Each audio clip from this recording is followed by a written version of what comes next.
There once was a man that appeared to have everything. He felt ecstatic when he compared himself to other men. He had more money. He had the most beautiful wife. He had the biggest house with the most breathtaking view of the ocean. His body was in peak shape. His identity, I am the most significant. One windy summer morning, he and his wife took a long walk up the beach. They came to a section of beach where a rock formation obstructed the view. They felt inspired by the sound of the crashing waves and singing seagulls, so they decided to climb over the rocks and venture farther down the beach.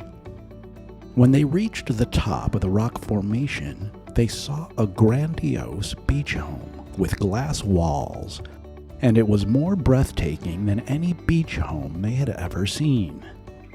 They were struck by its beauty, by its architecture, and by how the glass walls were positioned for perfect sunsets.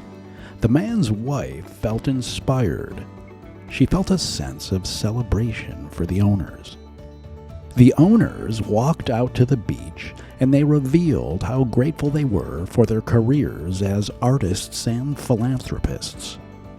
The man's wife knew that when we celebrate the beauty in others' lives, that when we appreciate what they have, we attract it into our own lives. But the man felt the opposite. He became consumed with envy and jealousy. He became even more envious because their professions were passion projects, and he did not like his work in sales. The owners of this home attacked his identity by simply existing, as he no longer felt that he was the most significant. He became chronically grumpy and bitter over time because he constantly compared himself to them. He made business decisions based on negative emotions.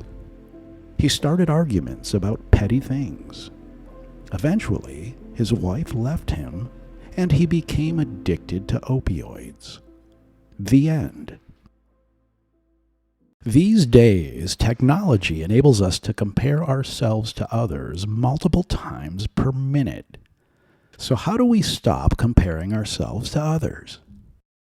Let's grab a coffee and learn from Abraham Hicks, Tony Robbins, Stoic Philosophy, and Dr. David D. Burns, MD. This is a video about how to stop comparing yourself to others. Number 1. Celebrate the success of others. Abraham Hicks teaches us to appreciate and to celebrate the success of another. To be grateful when we are in proximity to success at all. According to Hicks, when we view others' success in a positive light, we are attracting success to us. Tony Robbins teaches us that we are more likely to manifest our own success when we take action while we are in beautiful states such as creativity, inspiration, and motivation. Number 2, feel gratitude. The states of appreciation and celebration help us tap into motivation to become the type of person who attracts what we desire. Number 3, practice self-awareness. Self-awareness is a powerful tool to help stop comparing ourselves to others. Sometimes we don't realize in the moment that we are envious. We peruse social media, where everyone's feed is a curation of their best moments in life. But after a bit of time has passed, we notice we feel lousy. If we reflect a bit on the thoughts that made us feel lousy, we learn how they're often cognitive distortions that are untrue. Dr. David D. Byrne, MD, and author of Feeling Good, The New Mood Therapy, teaches us a journaling exercise that we can practice to identify and remove negative thoughts and cognitive distortions that make us feel lousy. This journaling exercise has been proven to be as effective as antidepressants and talk therapy. See the video linked at the end of this video to get instant results with this powerful technique. Tony Robbins also teaches us to be self-aware of the mantras we use.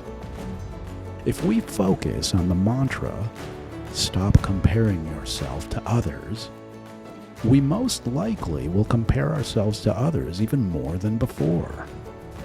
The same thing happens if someone tells us not to think of a pink elephant. We instantly see one. Accept that it's natural to compare yourself to others, don't resist it, and then focus on the right things instead, such as creativity and adding value. We are on the right track when we become self-aware so we can change our focus to the right thing. Number 4, limit social media time. We've all heard of dopamine. We know it's a chemical produced in our brain, and we know that we feel good when dopamine is triggered. When you expect a reward, dopamine is triggered and you feel good. Social media engineers understand this. The like button was designed based on this principle. So you spend more time on social media seeking the next dopamine hit. There are better ways to trigger it. We can get rewards and trigger dopamine by engaging activities that improve our lives. For example, do you want to start a YouTube channel? Take the first step today. Then take small steps daily at content creation. Every small step taken will trigger a dopamine hit. Do you want to be a technical co-founder? Same approach. You trigger dopamine whenever you complete even the smallest task that is in the direction of your dream. Dopamine hits teach us how to love the journey. And when you cut down on unproductive dopamine stimulators such as social media, drugs, alcohol, you have time to design and build your dream life. When we limit our social media time, we make more time to create, to serve, and to reflect. Every morning, focus on actions you can take that will get you closer to your dream life. If you catch yourself comparing yourself to someone else, don't fight it. Laugh it off. Give yourself a pat on the back for your self-awareness. Then close social media and shift your focus to what comes next. Ask yourself, what small task gets me closer to my goal right now? According to ancient wisdom, we need to focus on resources, relationships, self-development, and self-maintenance in order to be happy. So which one can you focus on right now? Start a small task in that direction, and you will not compare yourself to others while you are working. And when we are not comparing ourselves to others, we are creating and we are connecting with others. And when we are connecting with others, we are a part of something much bigger than ourselves. Because at the start of the day, it's just coffee.